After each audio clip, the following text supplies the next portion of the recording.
Welcome to the Snoozecast, the podcast designed to help you fall asleep. On the Snoozecast, we read excerpts from public domain works as well as original stories. We'd like to thank our listeners. If you enjoy our show, please subscribe and share it with a friend. If you have a book or topic idea, please get in touch on our website, snoozecast.com. This episode is brought to you by Puppy Piles. Tonight, I'll be reading a snoozy opening to Great Expectations by Charles Dickens. Great Expectations is the 13th novel by Charles Dickens and one of his last completed novels. It depicts the personal growth and personal development of an orphan nicknamed Pip. It is Dickens' second novel, after David Copperfield, to be fully narrated in the first person.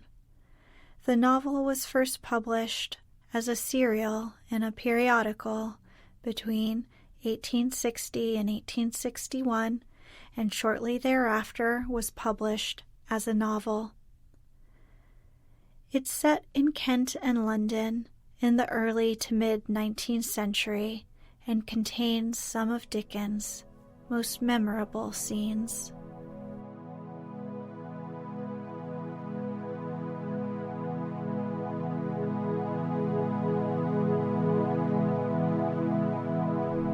Let's get cozy.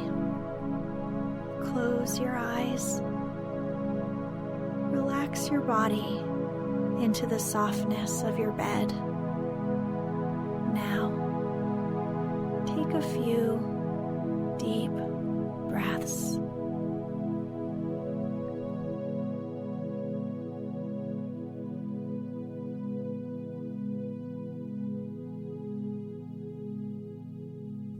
Chapter 1.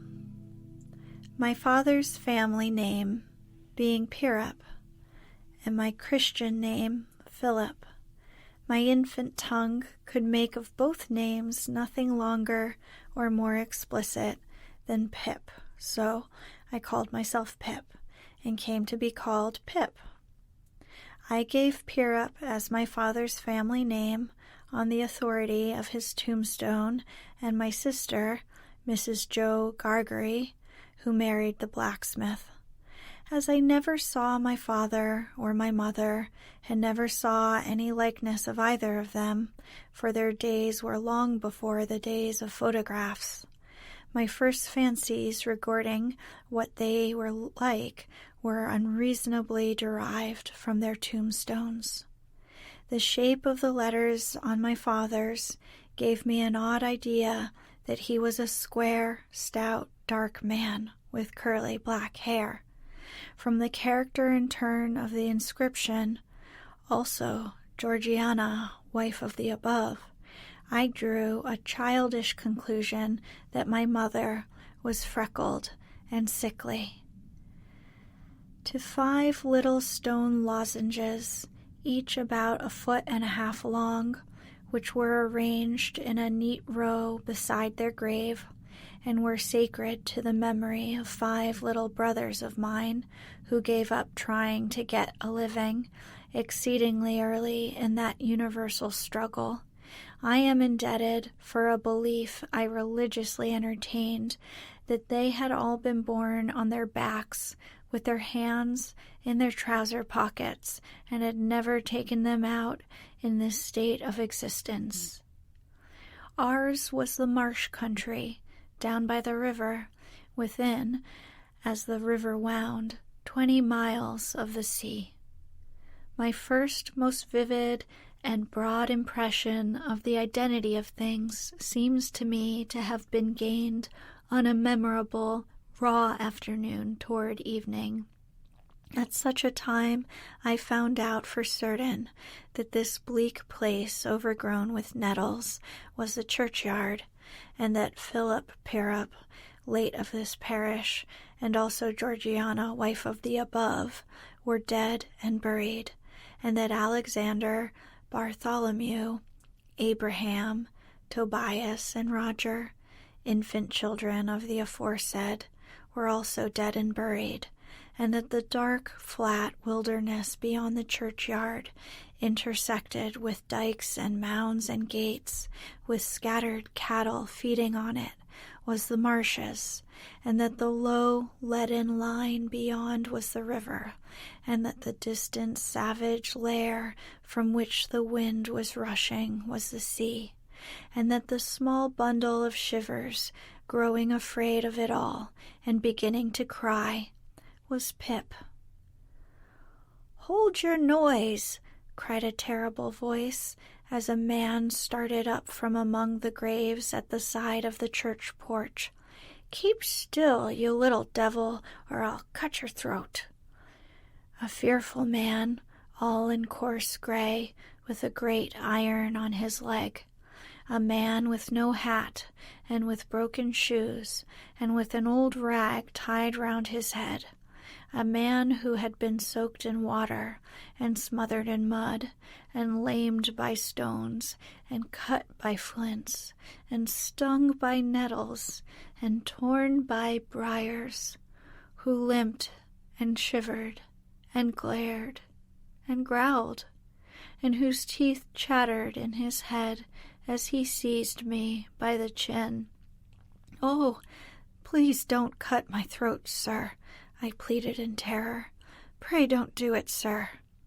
"Tell us your name," said the man. "Quick." "Pip, sir." "Once more," said the man, staring at me.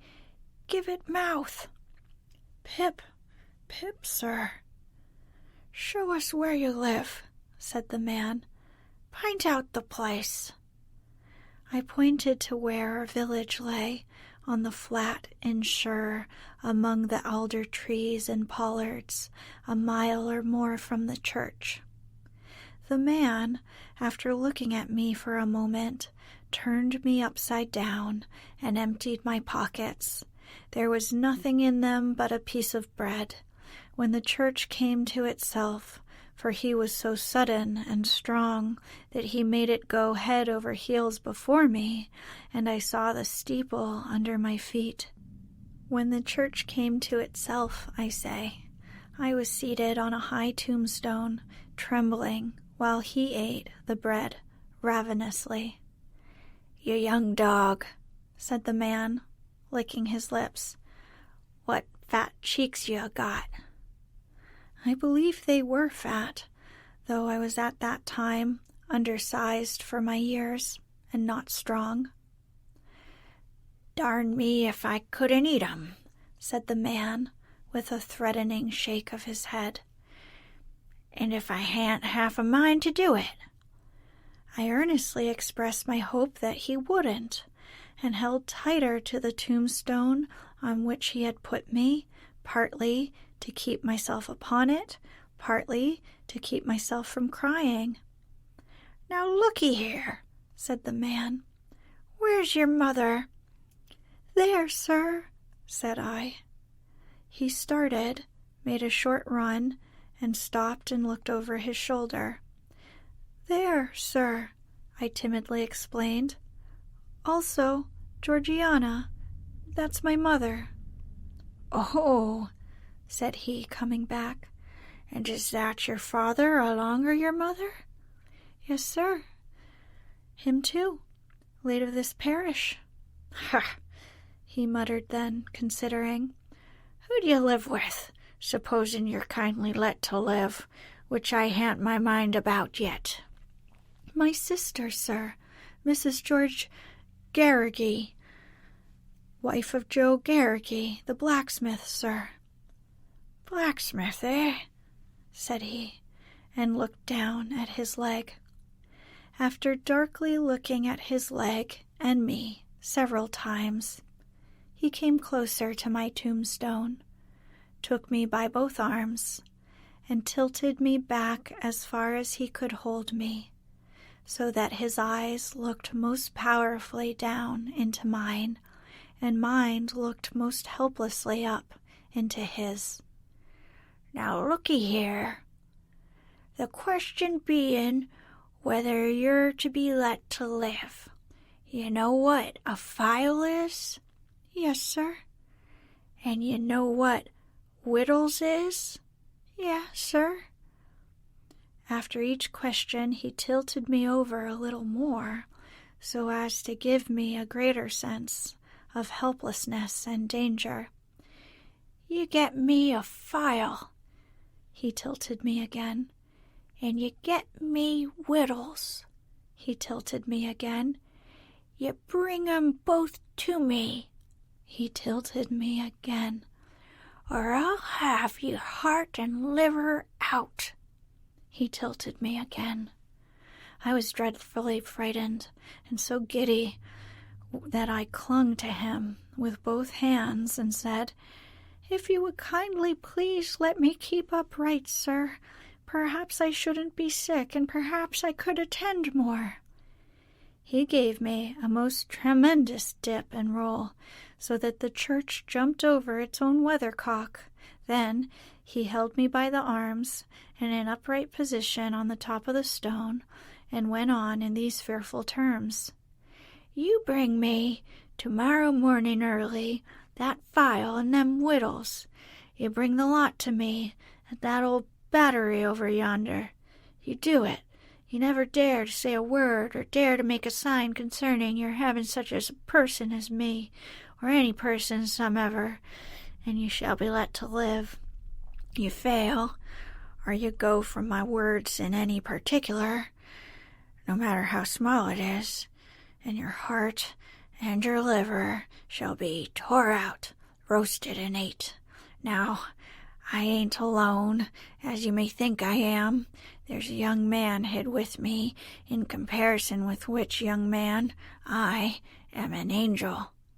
That young man hears the words I speak. That young man has a secret way peculiar to himself of getting at a boy and at his heart and at his liver. It is in vain for a boy to attempt to hide himself from that young man. A boy may lock his door, may be warm in bed, may tuck himself up, may draw the clothes over his head, may think himself comfortable and safe. But that young man will softly creep his way to him and tear him open. I am a-keeping that young man from harming you at the present moment with great difficulty. I find it very hard to hold that young man off from your inside. Now, what do you say?" I said that I would get him the file, and I would get him what broken bits of food I could, and I would come to him at the battery early in the morning. "Say, Lord strike you don't if you did," said the man. I said so, and he took me down. "Now, if you remember what you've undertook, and you remember that young man, you get home." Good night, sir," I faltered. "Much of that," said he, glancing about him over the cold, wet flat. "I wish I was a frog, or an eel." At the same time, he hugged his shuddering body in both his arms, clasping himself as if to hold himself together, and limped towards the low church wall. As I saw him go, picking his way among the nettles and among the brambles that bound the green mounds, he looked in my young eyes as if he were eluding the hands of the dead people, stretching up cautiously out of their graves to get a twist upon his ankle and pull him in. When he came to the low church wall, he got over it like a man whose legs were numbed and stiff, and then turned round to look for me. When I saw him turning, I set my face towards home and made the best use of my legs.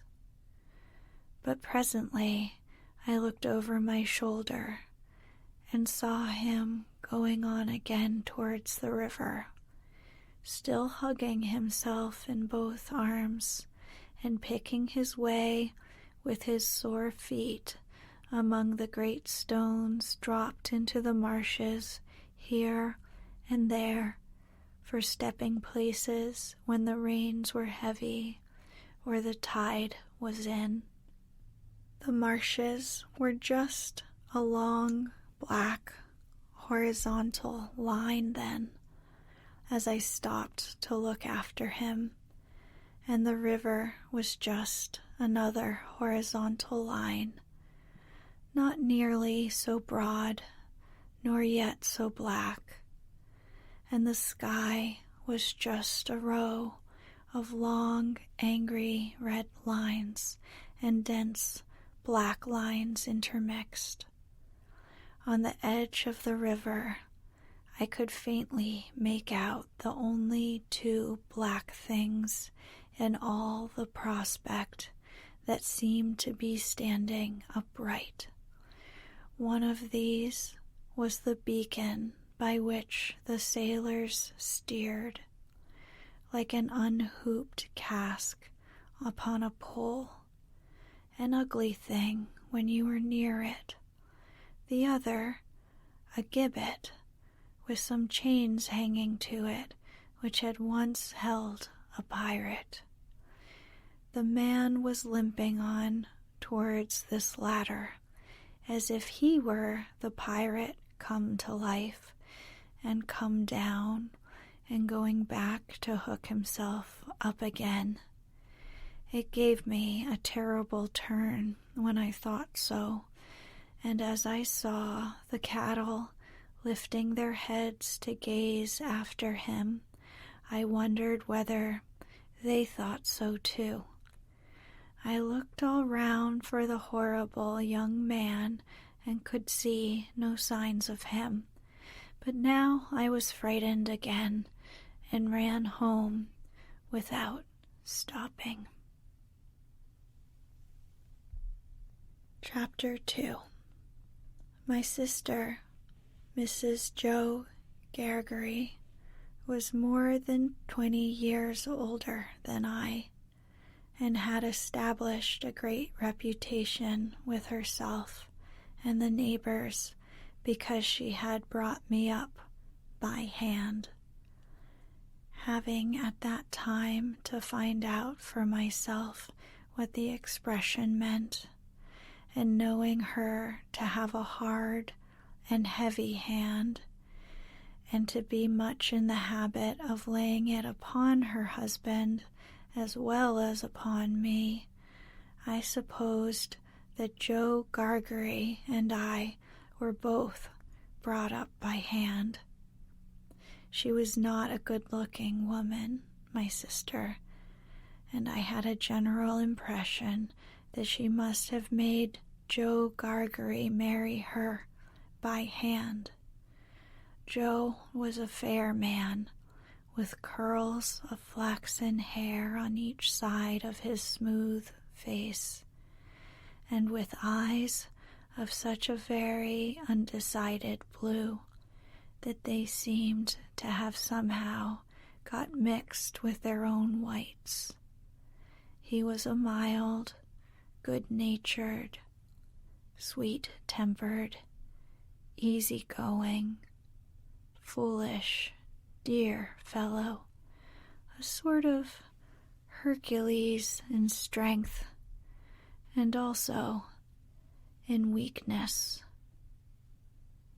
My sister, Mrs. Jo, with black hair and eyes, had such a prevailing redness of skin that I sometimes used to wonder whether it was possible she washed herself with a nutmeg grater instead of soap.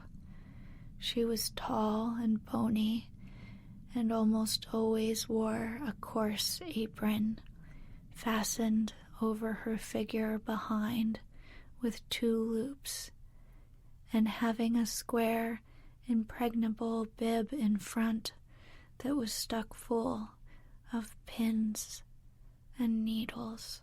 She made it a powerful merit in herself and a strong reproach against Joe that she wore this apron so much, though I really see no reason why she should have worn it at all, or why, if she did wear it at all, she should not have taken it off every day of her life.